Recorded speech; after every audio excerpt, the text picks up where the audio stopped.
Okey, hai, Assalamualaikum dan salam sejahtera semua. Selamat datang ke GCN Motor bersama saya Hakim dari GCN Motor. Okey, hari ni Hakim nak bawa korang review sebuah sport bike daripada Honda iaitu CBR 150R.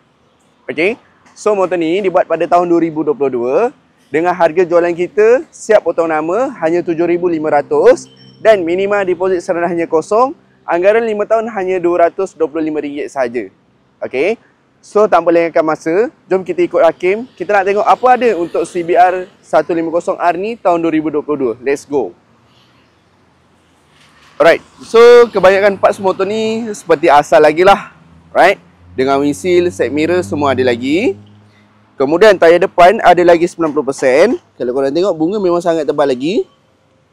Right, so saiz tayar depan 180, rim bersaiz 17. Right. So, brand tayar depan daripada brand SRT Star lah. Okay. Kemudian daripada bahagian tepi, kalau korang tengok, color motor ni memang datang color matte black. Dengan dia punya stripe color merah lah. Memang asal Honda keluarkan color dia macam tu. Dengan datang siap dengan exhaust standard. Engine pun full standard. Dan kemudian dia dah tambah untuk aftermarket punya bracket, signal dan number plate belakang lah. Okay. So, lampu belakang semua asal lagi.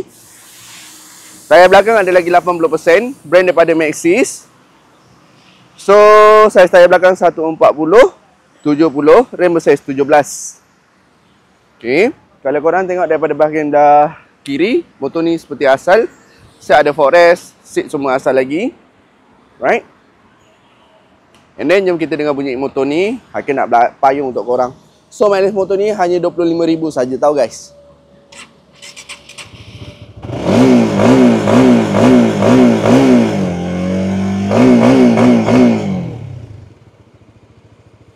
Right, so CBR 150R tahun 2022 dengan harga jualan kita nak jual untuk korang siap potong nama hanya 7,500 dan minima deposit serendahnya kosong, anggaran 5 tahun hanya RM225 sahaja.